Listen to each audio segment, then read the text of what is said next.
ताज्या बातम्यांसाठी महान करेला सबस्क्राइब करा आणि बेल आयकॉनला क्लिक करा।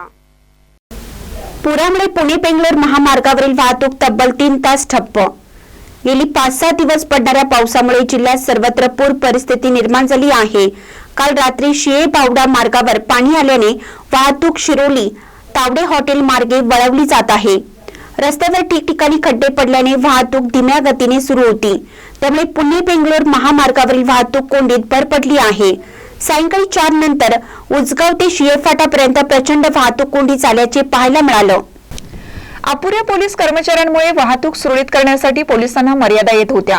काही सामाजिक कार्यकर्त्यांनी स्वतः रस्त्यावर उतरून वाहतूक सुरळीत चालू करण्यास पोलिसांना मदत केली।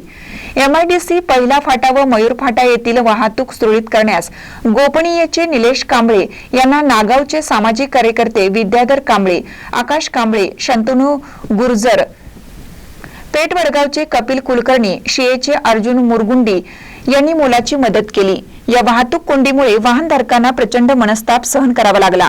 रात्री उशिरापर्यंत वाहतूक धीम्या गतीने सुरू होती। महानकर न्यूजसाठी विद्याधर कांबळे, पुलाची शिरोली।